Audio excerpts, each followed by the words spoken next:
So my name is D. Nakanishi. I am the CEO of the Asian American Drug Abuse Program, AADAP Inc.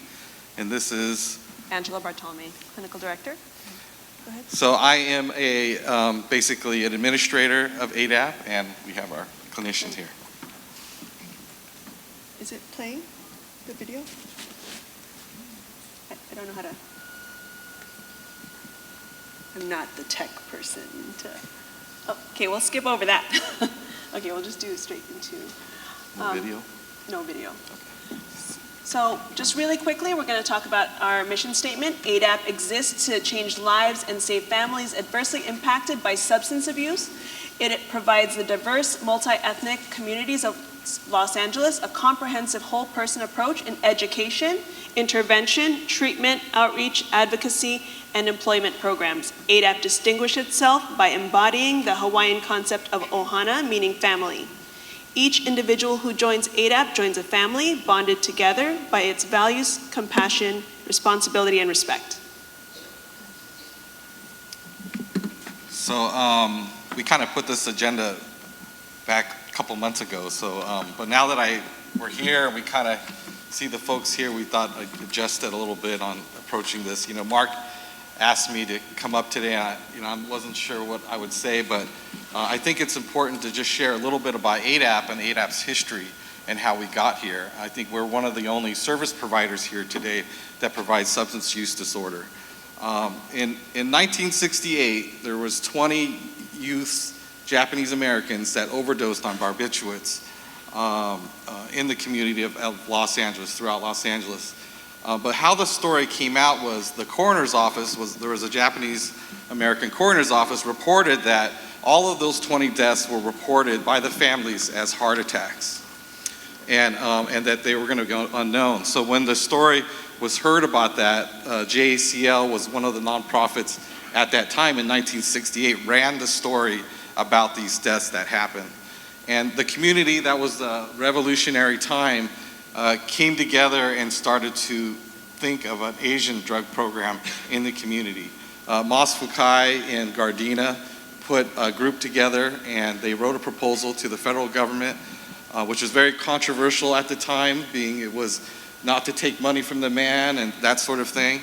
Wrote a proposal, and we were able to get funding in like 1970, and AADAP's 5013 was formed in 1972. So that's how we began. We've been doing services since that time.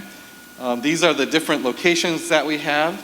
Our main facility was the Crenshaw Motor Hotel on Crenshaw Boulevard.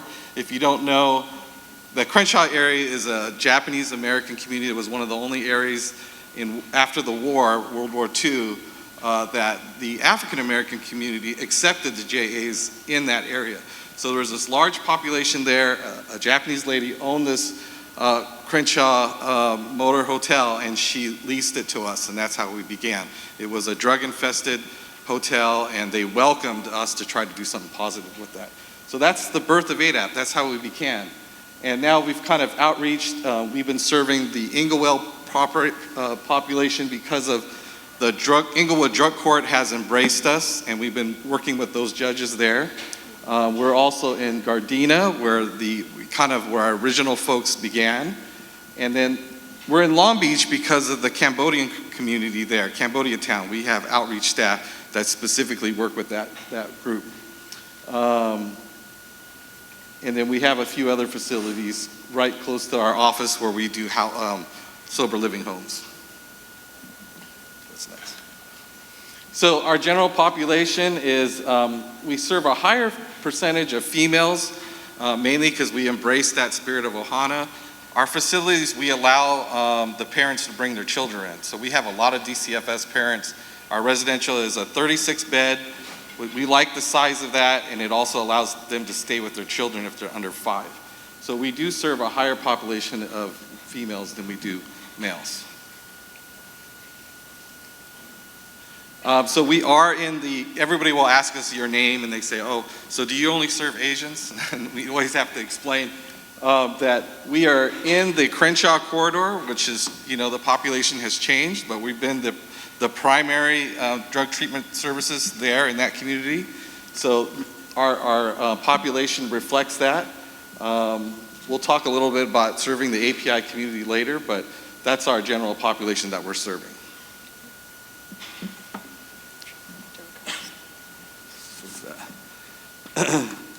So primarily we're serving adults. It's been very difficult to serve the youth population. We had a youth residential program that we had closed about 5 years ago when the DMC system came in. It's very expensive to run a youth residential. You have to have double the staff.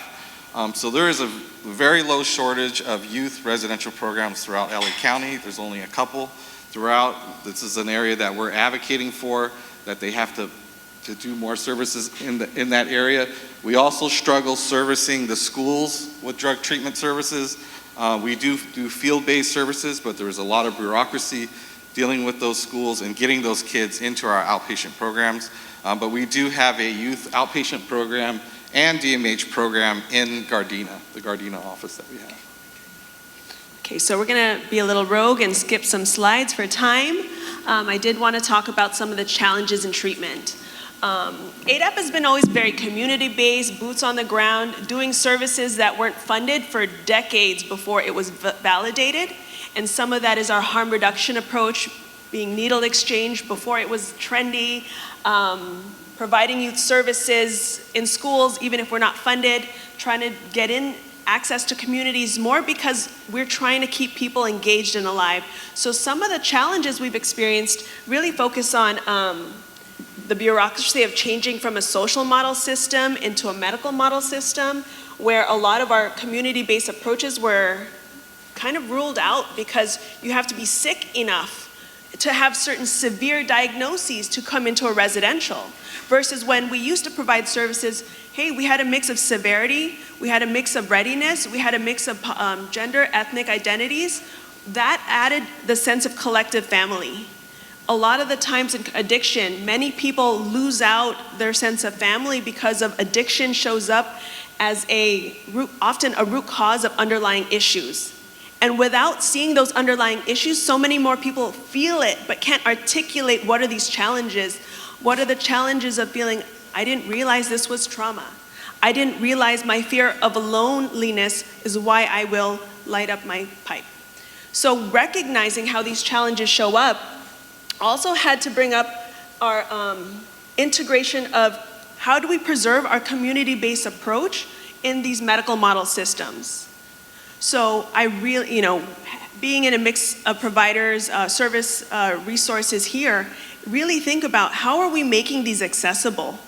How are we making our funds available for those who are boots on the ground before these were funded? I think our previous presenters identified labor force is such a complex stressor that we're all experiencing. With our labor force, so many of, speaking on the behavioral health side, are being trained for a private practice lens and away from community-based accessible services, and being trained away from the diverse services of who needs service, who do we have to be available for, right? I don't know who's seen that in interns coming in those who are doing rotations, telling us, oh no, I'm not here for those people. Oh, are they gonna hurt me? I was like, they're hurt, they're walking around wounded, and having us as service providers, community-based organizers and outreach workers have to offer that humility in how do we extend this care and compassion. And I think so many people in the room want that and couldn't figure out how to do that, and AADAP has tried to figure out how to do that without a lot of the resources. So I think that's where we really want to highlight and value the intersection of reducing barriers. Even if we might not be funded, we're going to be resourceful. We're going to be a little scrappy at AADAP. And as ideally, if we could figure out how to fund this and more bring back some of those social model identities and practices, I think there's a lot more accessibility to reaching that 95%, right? Before the changes in these models, we were able to bring in folks who were not severe SUD diagnosed. Maybe they were more moderate or couldn't articulate the severity of their use. But now on paper, we can figure that out, right? And as they participate in treatment, one of those unique approaches that we have does try to push on, even if they can't figure it out, let's just keep going. Let's keep caring. Let's keep figuring out what is it that we're going to do to close the gaps. Right? So we've recognized the huge change in culture. We continue to adapt the need for changes in culture. And I'll let Dean expand on this approach.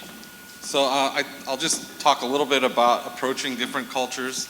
And language is a big part of that. And I've said this over and over again, if you have a particular language there, the families will come.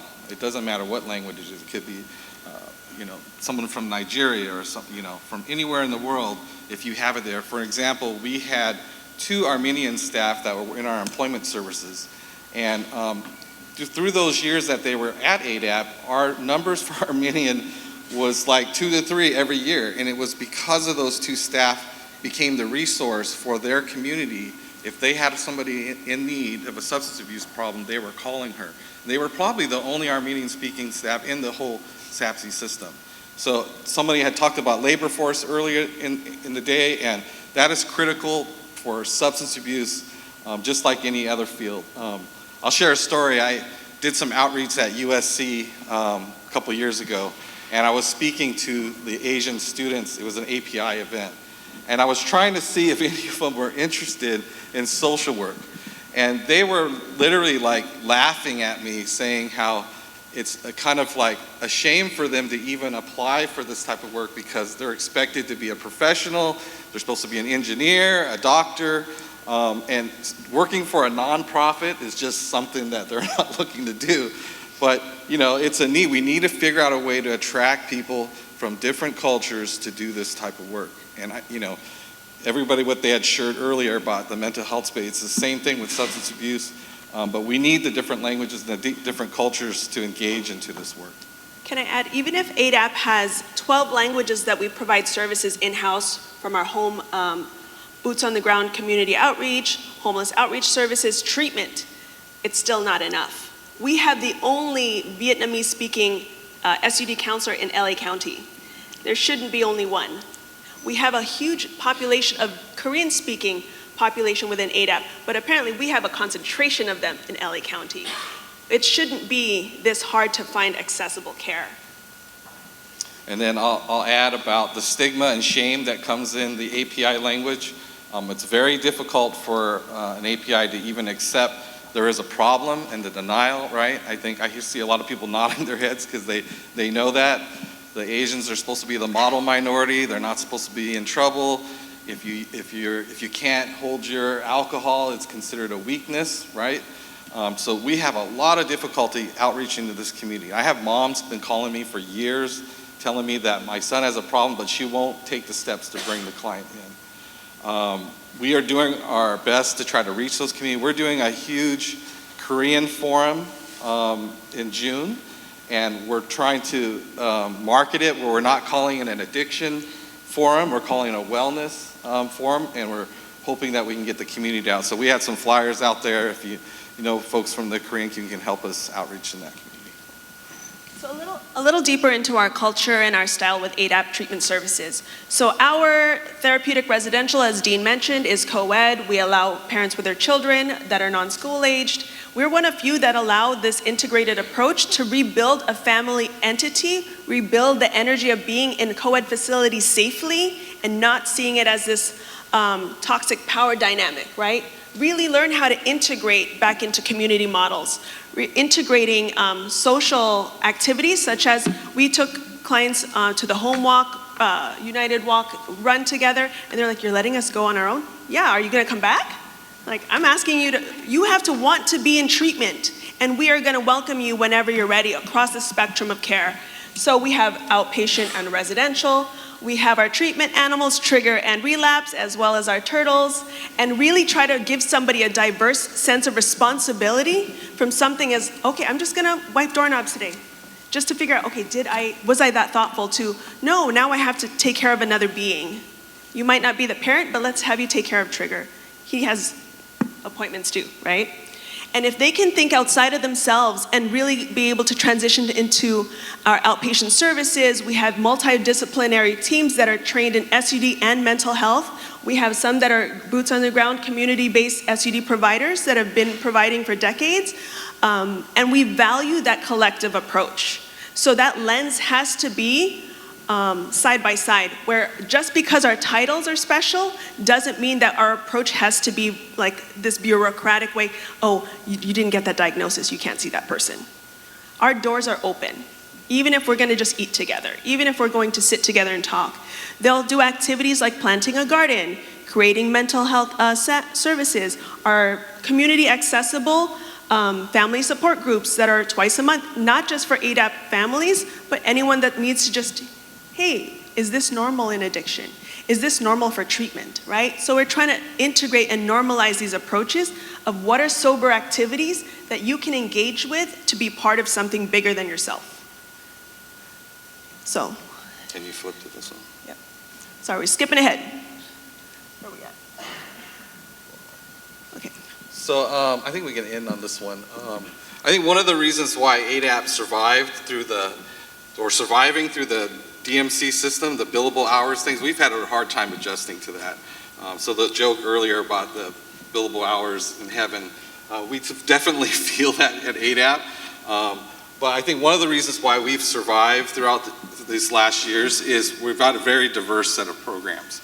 And about 40% of our fundings now come from the workforce. And it came from an early belief that in treatment, if you can get the person independently working and independent with a job that they love, you have that much better for success. And so we try to keep people in residential as long as we can, get them into outpatient, and then hopefully they will have a job where they can live successfully, independently on their own. And how difficult that is right now with the price of a rental facility. I mean, even the jobs that we give them at AADAP, they can barely afford the room that they have. But that is our mission and our goal, and that's our belief in how to do treatment, is you gotta get them a job and you gotta get them independently after you finish treatment. And you can't do that in a 30-day billing cycle, right? Or a 90-day billing cycle. People aren't ready to work. They're just getting their head clear in 60, 90 days to come off meth or whatever drug they're on. We need to have them in treatment longer than just 30 to 60 days, right? So just to add, what we're hoping for is to navigate a true integration of a social model preserved, even if we're gonna have to stick to the medical model systems, right? We're hoping that there's gonna be more providers that want to do community-based care. We're gonna hope for ability to preserve our spectrum of care where we have our recovery bridge housing, but have more flexibility and more beds so that while people are figuring out what their life looks like, employed, family rebuilding, treatment, we are still healthy and well. Thank you.